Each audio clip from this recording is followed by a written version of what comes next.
The doctor is in. He is a go-to expert in health and fitness with more than 24 books to his credit. That's a lot. And now he's back with another novel, Eagle Rock. And please welcome back our friend, Dr. Ian Smith. Dr. Ian, good morning.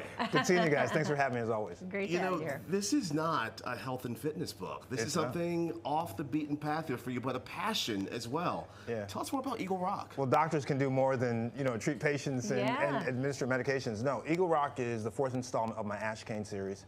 It's a private detective that's based in Chicago.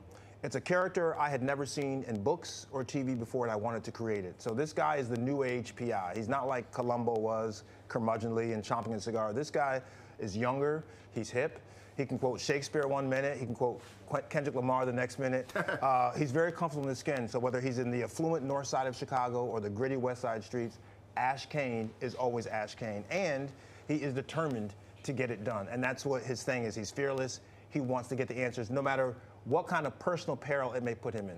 So you're from Connecticut, but you write about Chicago. Yeah. What is so magical about Chicago or mysterious about Chicago? Well, despite some of the misgivings in the media, Chicago is a great city. I'm from Chicago. So you know, right? It is a great city. That's right. It has violence like any other city, but the beauty of Chicago is not just the physical beauty, being on the lake, the skyline, but given the different populations, the north side, the west side, the south side, and Chicago is corrupt. Like, corruption is the fuel of the city. It just is. And so that just presents a lot of good stories.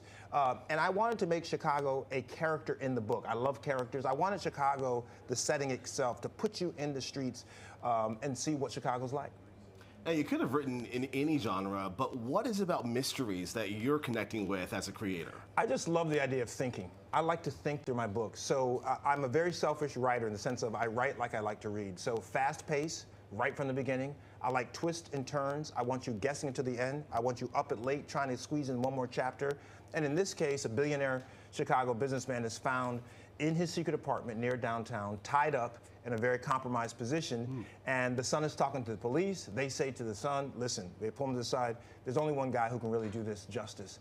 And this guy is Ash Cain, which is our main character. And so I really like to write books that are going to keep you thinking and looking at clues on page 2 to see what happens in page 262. I mean, you're a busy guy. I don't know how you find the time to write all of these books. And when you do write, you already know the end, right? Yes. You know the end game. So all different writers write differently, particularly mystery writers. I don't use an outline. I write in my head for about 2 or 3 minutes because I'm a visual writer, so I can see the scenes, I see the characters, I hear them. Once I have a beginning and a middle and an end, I have to have that to start writing. Once I have that mapped out, then I sit down and it's off to the races. Who reads those books, though? Like, do you have a family member that you're like, what do you think about it? Well, I have a cousin named Damien who lives in Danbury, Connecticut, and his mother, Lynn, and they love my Ash Cain novels, and they're big readers. And so Damien doesn't read anything but this, right? In fact, he's like, can you do 2 more novels a year? I'm like, no, this is what I can do. That. But they're like, when they read it and they come back and say, this one was good. Then, it makes you feel good. That's awesome. Now, there are some murmurs about potential TV adaptation here. You're a planner. Yeah. Is there anyone you're thinking about in terms of casting for the main role? Here's the problem with, once you sell the rights to a novel, unfortunately, you lose all creative control. So I try not to get too invested, because if I get too invested in it and the network makes a different decision, then I don't want that disappointment. But there's some guys out there who, by the way, do not have big names. I like character actors who are not big names because they don't overshadow the character. They grow into the character. So people say like Denzel or Idris Elba, I love them, but they're too big. Like when you see them, when you see Denzel or see Idris, you see them. I want a guy who's just kind of, his name is just getting there, and so he can actually make Ash Cain his. But this is happening. This is happening. It's been optioned. The rights have been optioned, so we'll see what happens. Okay. Hollywood's a little fickle, you know that, but we'll see what happens, right? And you're already working on your next book, but this one is a fitness book. So my next book is in January. It's called Eat Your Age, and it's about what are the best foods for every decade of your life. So in your 30s or 50s, what's the best food, the best exercise, what's the best workout, all these things that are pertaining to your decade. So it's called Eat Your Age. That's in January. Yeah, I will read that book because this guy does not age. No. Oh, yeah.